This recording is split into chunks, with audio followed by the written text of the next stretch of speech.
Good afternoon, my name is Barbara. I'm Algonquin. Today I'm with my daughter Elizabeth. Kwe Elizabeth Nadizhnakash. Our family is from Kittigan ZV Reserve, and we're here today to give you our version of our fried bread. And I've brought along my daughter Aria. The ingredients that we're using today will be 2 cups of flour, 1 cup of water, 1 teaspoon of salt, 2 tablespoons of baking powder, a big bowl, and our spoon. So we're going to start with the dry ingredients.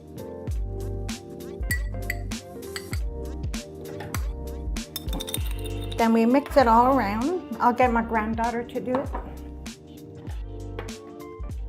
Then we make a little well.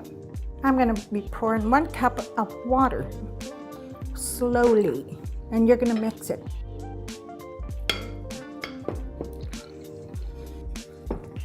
So we begin by putting some flour on the counter. Take some of our bannock dough. Then you roll your little balls. So everybody makes their bannock different. They'll bake it, some people fry it.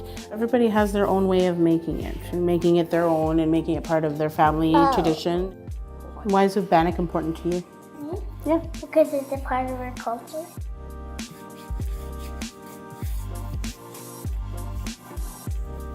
So the next step will be throwing the bannock balls into the frying pan. And we want to fill the pan a little bit more than halfway.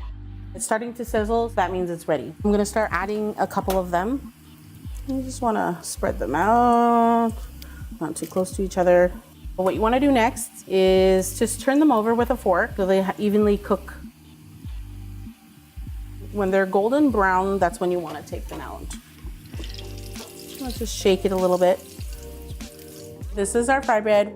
We'd like you to share your recipe with us using #FryBreadFriday.